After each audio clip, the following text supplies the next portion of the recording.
Secretary of State Kerry said the president would not hesitate to act, but there are new questions about whether the United States may have missed the opportunity to stem this violence several months, if not years ago. Marie Harf is the State Department deputy spokeswoman. She's my guest now. Marie, thank you for being here. Let me start with that quote that James just included in his package about Secretary Kerry saying, "A threat left unattended overseas can have grave consequences."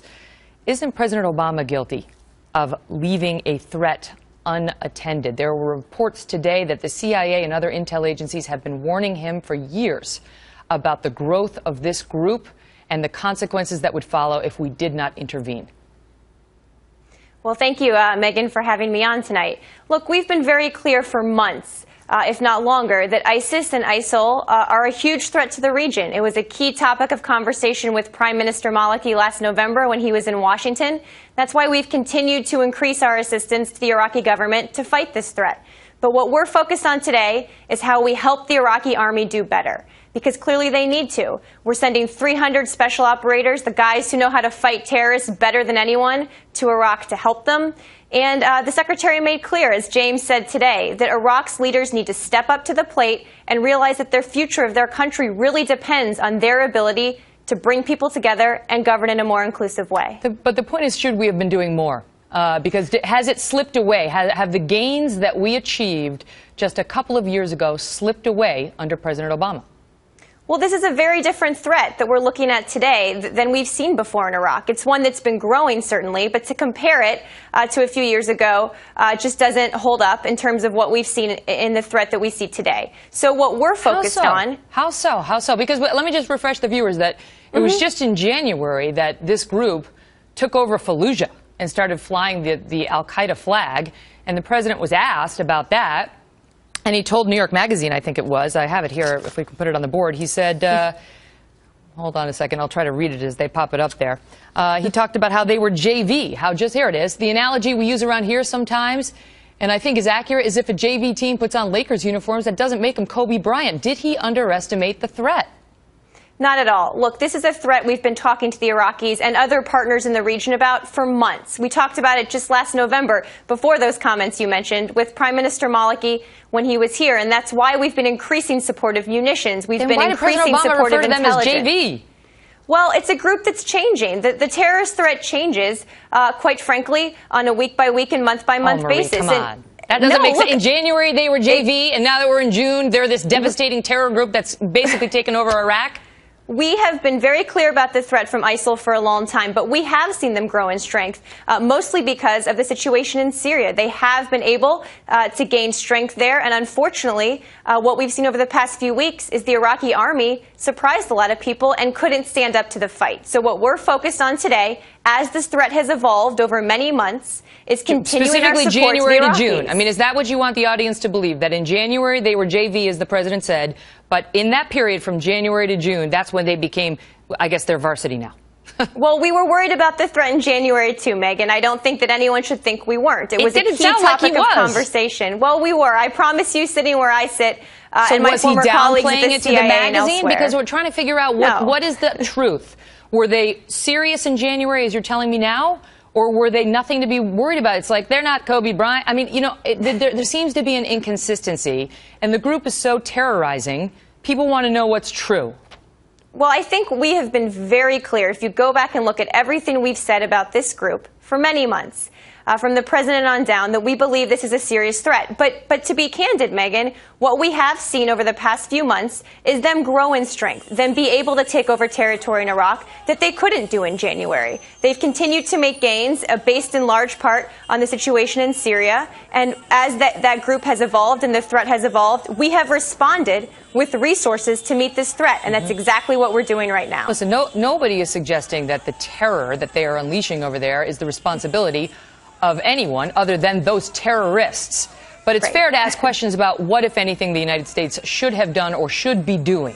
And that question was put to President Obama just last week. The question was, should we have left troops there when we pulled the troops out of Iraq? Should we have left some troops there to try to maintain what were some tenuous gains? And here is what President Obama said last Thursday. Do you wish you had left a residual force in Iraq? Any regrets about that decision in 2011? Well, keep in mind, that wasn't a decision made by me. That was a decision made by the Iraqi government.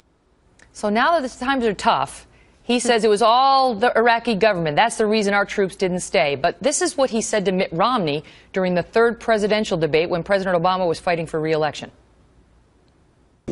Did you? Oh, you didn't. You didn't want a status of forces agreement? No. What I would not have done is left 10,000 troops in Iraq that would tie us down. That certainly would not help us in the Middle East. So which is it? He didn't leave the troops there because he didn't want to tie us down. He thought that would hurt us in the Middle East. Or, as he said last week, it was all the Iraqis' decision. Well, we've been very clear that we were not going to leave any troops there without the legal protections that I think most Americans would agree they need to have overseas. So it is true that the Iraqi government made very clear they did not want our folks there in 2011. But, you know, there's going to be a lot of time to look at the history of what happened in Iraq, both when we got in and what happened throughout the years there. What we're focused on today is that the Iraqis have asked us to come back. They have asked for a number of troops to help shore up their army, to help them fight this threat today. The generals have come on this show repeatedly and said that actually many of the Iraqis were begging for us to stay. And our own generals went to President Obama and begged him to keep about 17,000 troops on the ground in Iraq. He said no. They lowered it to 10,000. He said no. He marked it down to 3,000 troops. And that was not enough to make al-Maliki bite. Now he wants us to believe he had nothing to do with it. Again, Megyn, look, we can debate what happened in 2011. I'm sure many people will be doing so over the coming days. I just want to know what's true. What's true? Well, did President Obama pull the troops out because he didn't want us to be tied down there and that wouldn't help the Middle East, as he claimed in the presidential debate? Or was it all the Iraqi government, as he claimed on Thursday? Well, look, these things aren't mutually exclusive, Megyn. What we said is that it's not in our national security interest to have troops deployed on the ground, boots on the ground, everywhere around the world. So it was our decision. That the Iraqis need to step up. It was a calculation we made. And do this themselves. But at the same time, as you know, the Iraqis made it very clear that they didn't want U.S. troops there. And today, we're in a very different position where they have asked for us to come in. They've given us the assurances we need that our troops can serve there with the protections that we demand when we send our men and women overseas. And today we're in a very different place. We don't have the luxury, quite frankly, today of having philosophical debates over the war in Iraq. There will be time for that. But my boss and everyone at the State Department... debates, Marie.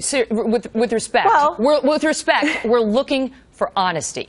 And the accusation, this is in the Washington Post today, all right? This is not a Fox News thing. This is the Washington Post had a scathing opinion piece, a report about how when the president was running for re-election and it was politically convenient for him because Mitt Romney was accusing him of withdrawing the troops too early. And he was trying to paint Mitt Romney as more of a warmonger. And President Obama slammed him, and you know this because you were on the debate preparation team for then candidate Barack Obama. He was president, but he was running for re-election. He said to Mitt Romney, no, I didn't want a status of forces agreement because I didn't want to be tied down in the Middle East. That's what he said at the presidential debate. Flash forward to now. Iraq is falling apart. And a reporter from CNN says to him, do you wish you had tried harder for a status of forces agreement? And he says, huh? What? That was all al-Maliki. That was the Iraqi government. Do you see why Americans pull their hair out and say, we can't trust the politicians. We can't trust the president. We can't trust government. Well, Megyn, quite frankly, in all honesty, to use your word, the reason I'm here tonight is to talk to you about where we are today. And look, I'm happy to have discussions about the fact that a few things were clear in 2011. The Iraqis did not want us there. We were not going to leave our men and women in uniform there without those protections that we've gotten today for our 300 special operators. But the president has made very clear that we are going to be careful about where and how we use military force, particularly in the Middle East. And he was very clear that it's not in our national interest to have boots on the ground in all these countries litigating Iraq's political fights. I think what we've seen is that Iraq's political leaders did not step up to the plate. I think you've got a lot of Americans out there tonight that have a lot of hesitation about going back into Iraq. But the question is different about whether we messed up in not keeping some more to secure some very tenuous gains when the generals were saying we needed that. Listen, I got to wrap because we're coming up on a commercial break, but I want to ask you, because you've gotten some hot water over what sounded to many like a pejorative comment about Bo Bergdahl's platoon members. They came on the show. I want to give you the chance to respond, and we're going to do that right after the break. Don't go away. We're back now with Marie Harf. She's the State Department deputy spokeswoman. So I want to ask you about this because we got a lot of coverage of this. You were asked about a comment. You were asked about Bo Bergdahl's platoon mates and the fact that they were coming out and calling him a deserter, saying he walked off base that night and they know it's true. And you had the following exchange with our own Fox News producer. Take a listen. Nobody knows exactly what happened that night. Well, I think that his squad mates have the best indication what happened. I don't think that's the case. So Lucas Tomlinson asks you about the platoon mates, and you say that they do not know what happened that night, that they do not have the best perspective on what happened that night. They took offense to that when I spoke to them. Do you want to respond? Well, Megan, I appreciate the chance to respond. I clearly have nothing but the highest respect for all of our men and women that serve. Having been in this business and national security for a long time now, including the intelligence community, I know I've seen what these guys go through out there and have the utmost respect for them. What I was conveying is that the Army is looking into right now what happened with Sergeant Bergdahl. I don't have all the information.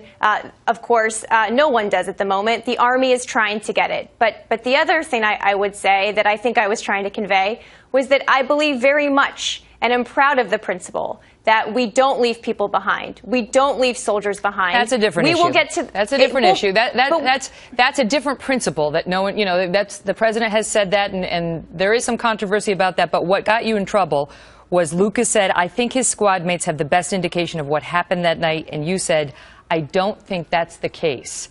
And these are guys who strapped on the American uniform, guns, and went out there and risked their lives in Afghanistan and say he walked away. And they don't want to see Marie Harf standing there saying they don't have the best indication of what happened that night. Well, look, Megan, the Army has said they will get to the bottom of what happened. And if Sergeant Bergdahl did anything wrong, they will find that out. He shouldn't be tried in the court of public opinion. But do you apologize to these guys who felt offended by that comment? Well, of course, Megan, I don't ever want anyone to feel offended by something I say in one of my press briefings. Again, the Army has said he shouldn't be tried in the court of public opinion. They will find out what happened. These guys weren't going to come forward, though, Marie. They weren't going to come forward until they saw his parents being paraded out to the Rose Garden and felt this was being made a political issue. Up to then, they'd kept their mouths shut. Well, Megan, I think that it would be hard for me or you or anyone to know what Sergeant Bergdahl's gone through, regardless of how he got there. But it wasn't hard for them to know what happened that night. Or what his parents have gone through. And I know there's a lot of debate and discussion out there. But again, I'm proud of the fact that we bring people home. And I'm proud of the fact that the Army has said they will get to the bottom of this. I got to go because we're up against the break. Marie, listen, I think you're just 33 years old. You've accomplished a lot in your life. And I appreciate you coming on and taking tough questions and firing back. Thanks so much for being here. Thank you, Megan. Always happy to. All the best.